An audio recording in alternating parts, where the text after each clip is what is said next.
રાપર શહેરમાં આડેધડ રખડતા ઢોરોના કારણે અત્યાર સુધી 6 નિર્દોષ નાગરિકોના મૃત્યુ થયા છે તેમજ 20થી 25 જેટલા લોકોને અસ્થિભંગ સહિતની ગંભીર ઇજાઓ પહોંચી છે। આ દુઃખદ ઘટનામાં મૃત્યુ પામેલા નાગરિકોને શ્રદ્ધાંજલિ અર્પણ કરવામાં આવી હતી। આ પ્રસંગે રાપર નગરપાલિકાની ચાલુ સામાન્ય સભામાં પ્રવેશ કરી જવાબદાર તંત્ર વિરુદ્ધ પ્રચંડ વિરોધ નોંધાવવામાં આવ્યો હતો।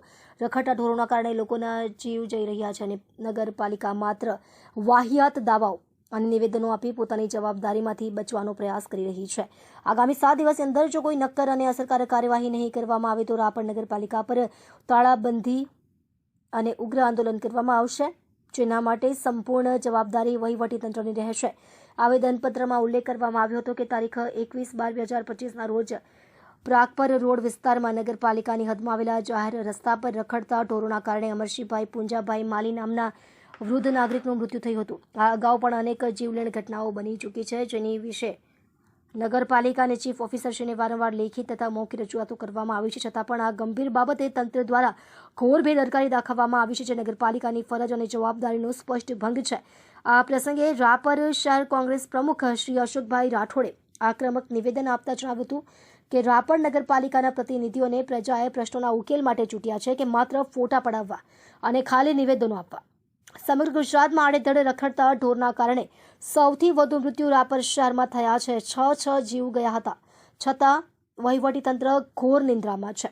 તે જ સમયે રાપર તાલુકા આમ આદમી પાર્ટીના પ્રમુખ શ્રી સુરેશભાઈ મકવાણાએ જણાવ્યું હતું કે રાપર શહેરમાં રખડતા ઢોરોના કારણે અવારનવાર માનવ ભોગ લેવાઈ રહ્યા છે, છતાં વહીવટીતંત્ર સંપૂર્ણ રીતે નિષ્ફળ સાબિત થયું છે। હવે લોકો વધુ સહન નહીં કરે।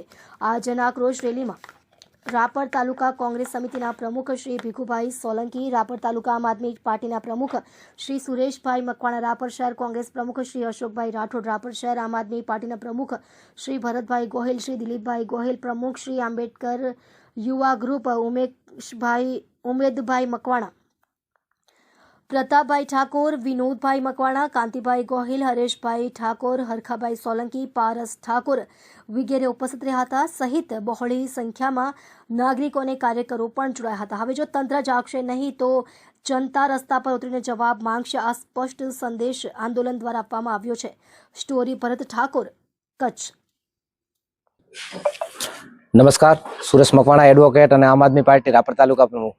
આજરોજ અહીંયા કોંગ્રેસ અને આમ આદમી પાર્ટીના સંયુક્ત ઉપક્રમે અને વિવિધ સંગઠનોને સાથે રાખીને આજરોજ રાપરદીના બેક ચોકની અંદર સૌપ્રથમ જે મૃતકો છે એ મૃતકોને શ્રદ્ધાંજલિ અર્પણ કરી અને રાપર શહેરની વિવિધ શેરીઓમાંથી જન આક્રોશ રેલી લઈ અને એમાં પણ અમે જે રખડતા ઢોરોને પણ સાથે અહીંયા નગરપાલિકાની અંદર લઈને આવ્યા અને અહીંયા જે એમની સામાન્ય જે સભા ચાલુમાં હતી આ સામાન્ય સભાની અંદર પણ અમે એમની સામે ઉગ્ર રજૂઆત સાથે આ જે રાપરને અંદર રખડતા જે ઢોરાઓ છે આ રખડતા ઢોરાઓને થી બચવા માટે અને પ્રજાને બચાવવા માટે અમે જે આ લોકોને અલ્ટિમેટમ આપ્યું અને અલ્ટિમેટમ આપ્યા બાદ એમના તરફથી જે કાંઈ પ્રતિક્રિયા હતી એ પણ અમે સાંભળી।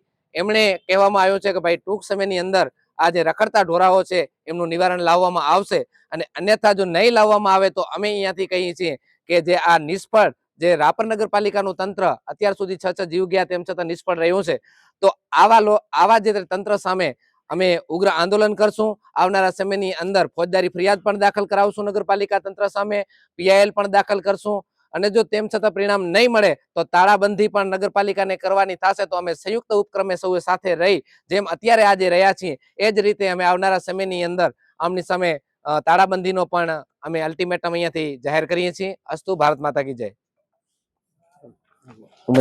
રાપર શહેરની અંદરમાં થોડાક શોર્ટ પીરિયડની અંદરમાં અલગ અલગ ટાઈમે રખડતા આખલાઓના કારણે 6 થી વધારે માનવ ભોગ લેવાના છે। ત્યારે આજે રાપર તાલુકા કોંગ્રેસ પાર્ટી અને આમ આદમી પાર્ટી તેમજ વિવિધ સામાજિક સંગઠનો દ્વારા આ મુદ્દે રાપર નગરપાલિકા ખાતે જન આક્રોશ રેલી લઈ જઈ પ્રથમ દેનાબેગ ચોક ખાતે જે પણ લોકો રખડતા આખલાઓના લીધે મૃત્યુ પામ્યા છે એ લોકોને શ્રદ્ધાંજલિ પાઠવી।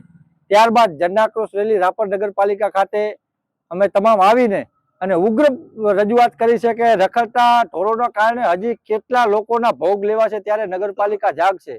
શું ખરેખર 7-7, 8-8, 10-10 લોકો મરી રહ્યા છે તો પણ નગરપાલિકાને માત્ર પેવર બ્લોકના રોડ બનાવવા અને કચરાની ગાડીઓ લઈને ફરવી આમાં જ રસ છે કે આના સિવાય બીજું કાંઈ કામ કરવાનું હોય છે નગરપાલિકાએ? દેશ અને ગુજરાતની અંદરમાં એવી વાતો કરવામાં આવે છે કે અત્યારે વિકસિત ભારત છે, ફલાણું છે, ઢીકણું છે, આમ છે, તેમ છે, પણ દાયકાઓથી અહીંયા રખડતા ઢોરોની જે સમસ્યા છે જેના કારણે માનવ ભોગો લેવાઈ રહ્યા છે. પરિવારના લોકો પોતાના સ્વજનો ગુમાવી રહ્યા છે. ઘરમાં એક માણસ કમાનાર હોય એ મૃત્યુ પામતો હોય ત્યારે પણ નગરપાલિકા જો ખરેખર આ બાબતે કોઈ કામગીરી ન કરતી હોય તો એ શરમજનક વાત કહેવાય. આજે જ્યારે અમે લોકો તમામ નગરપાલિકા પહોંચ્યા ત્યારે નગરપાલિકાની જનરલ સભા ચાલુ જ હતી. એ જનરલ સભામાં જઈને અમે તમામ ગામ લોકોએ હોબાળો કરી અને એવું ફર્સ્ટ અલ્ટિમેટમ આપ્યું છે કે ખરેખર આ બધા જે રાપરની અંદરમાં મૃત્યુ થયા છે એના પાછળ નગરપાલિકાના ચૂંટાયેલા અધિકારીઓ, ચૂંટાયેલા કોર્પોરેટરો અને સરકારી અધિકારીઓ જવાબદાર છે.